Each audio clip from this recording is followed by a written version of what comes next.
pick a mold that is a similar size to the cylinder that you also chose. So for example, that's pretty close. Okay, it's a little bit bigger. Okay? Once you have that, you have to make your template to see how big of a piece of clay you need to cut out so that way it actually fits on top. As I take my newspaper, I put my mold that I'm using on top, okay? And I'm going to take my marker and I am going to trace this here.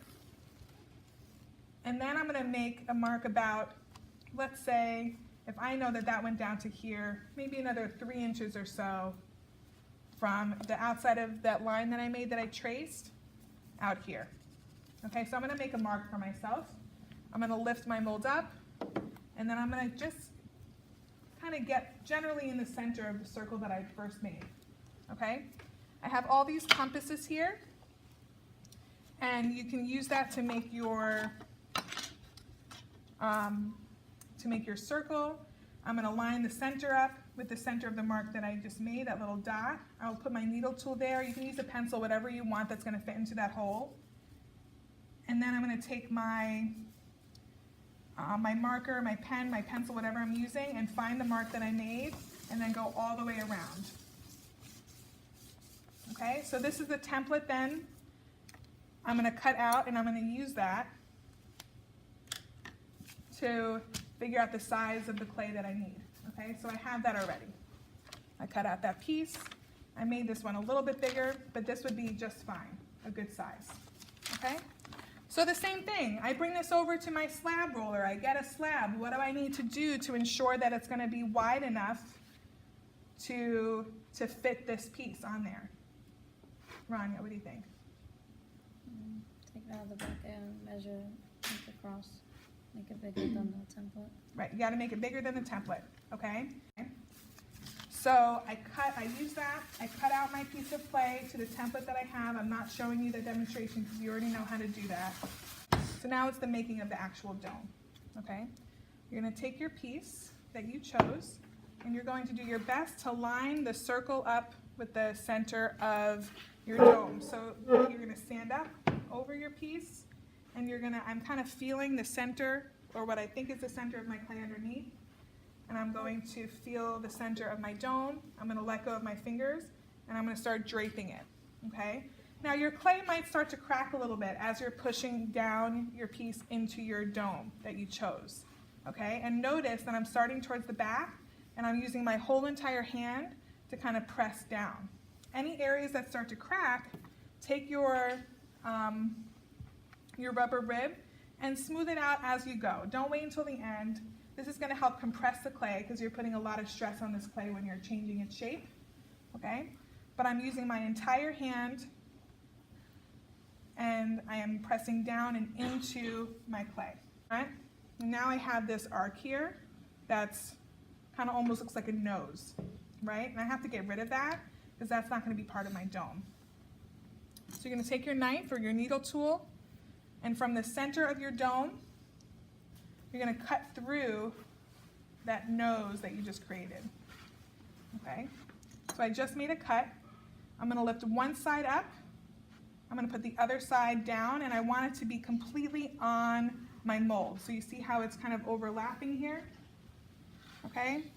And this one is going to then come on top of that piece. Now I'm not going to go ahead and just blend that, okay, because then there'd be this really big bump there. I want to take off any excess clay that I don't need. So similar to when you were making your mugs, if you're someone who didn't want a seam showing, you took your knife and you went through both pieces of clay, and now I just cut, and the end of my knife was touching my mold. And then whatever's excess, I have to lift this up as well, can come off, and then these two should meet pretty well. Now it looks like there's still really stretched out here, so I'm going to go ahead and score this up now. Okay, and then what do I do to attach these together, Edward? Score. Right, you're going to score and slip it, okay? So then that would be your next step, is to lift it up. You can either use your scoring rib, or you can use your needle tool, and you just make your scoring marks. I'm using my whole hand, kind of push it together.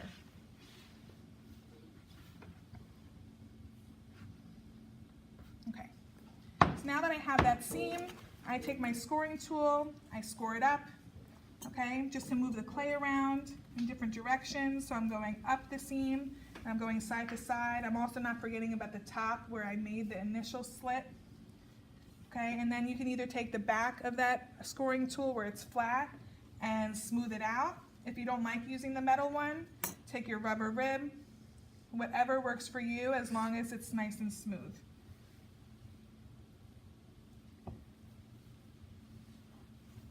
Okay. Now it's just cutting off any excess. Okay, so you can take your knife or your needle tool, and I'm going straight in.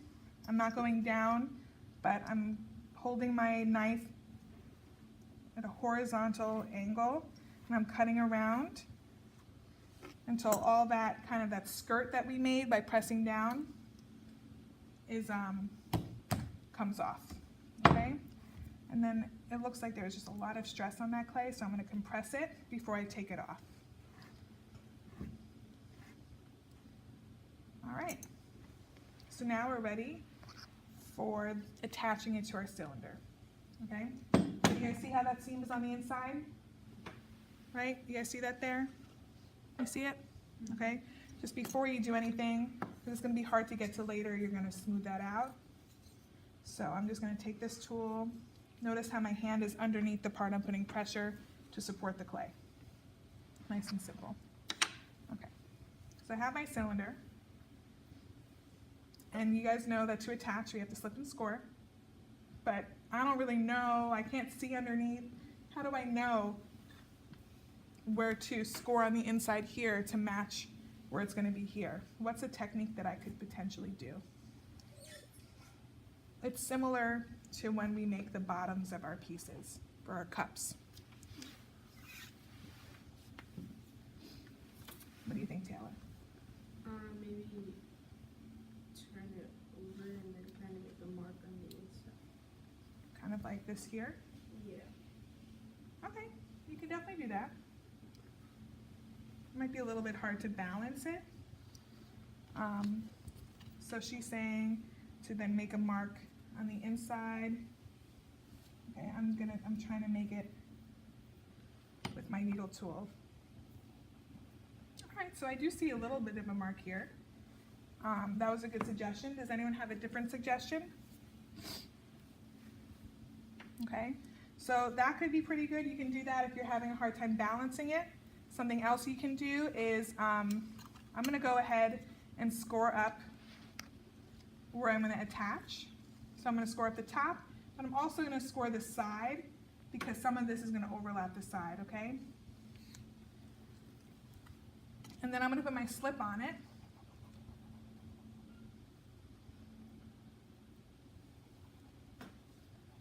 And then what I'm going to do first, okay, is I'm going to put my dome on top, but I'm not going to try to secure it yet.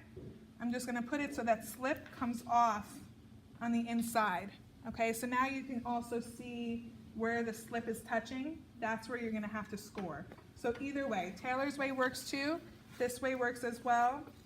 Okay, so either way, it's showing you where to score the inside, so then you know where it's going to attach, rather than just like scoring the entire thing. That's going to be such a pain to clean later. Okay, once you have that done, you put it back on top. Okay, and I'm just going to take my hand and just gently put a little pressure around.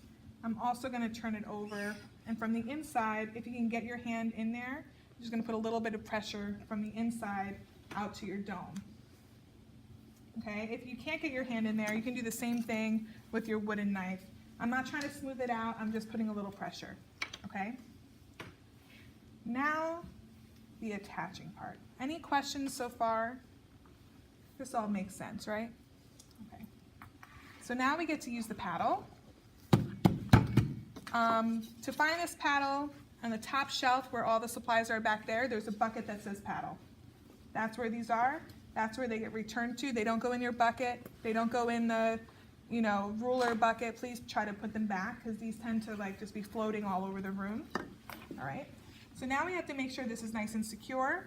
So I'm going to lift the cylinder up in my non-dominant hand, and I'm gonna start paddling. But instead of paddling just straight in, I'm actually gonna touch it and go down at the same time.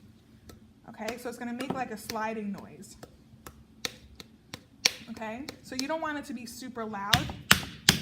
Okay, if it's really loud, that means you're slapping it straight on. Okay, so it's kind of going down, and then you're gonna rotate,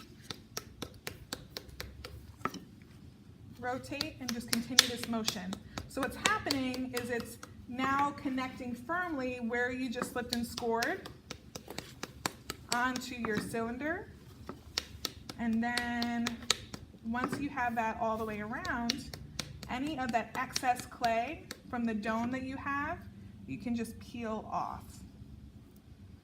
Okay, and what's left is where it's attached, right on the top there. Okay, so this becomes all excess, and I'm kind of pulling down as I'm going around. I'm not lifting up because it could potentially loosen up that connection. Okay, so I'm getting my fingers underneath and I'm pulling down. Okay, and then you can do it one more time now that you really see the connection at a downward motion.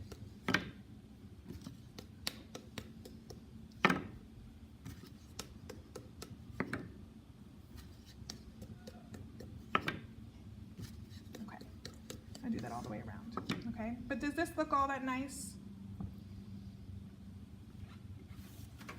in comparison? Not really, okay? So what you want to do is now it becomes the finesse, okay? The craftsmanship of making your dome look good, okay? I'm not going to do the whole thing like that. I'm just going to show you how to get started. You're going to take your knife, okay? And from like where I'm starting at the top, notice how it's as if you're like peeling an apple, okay?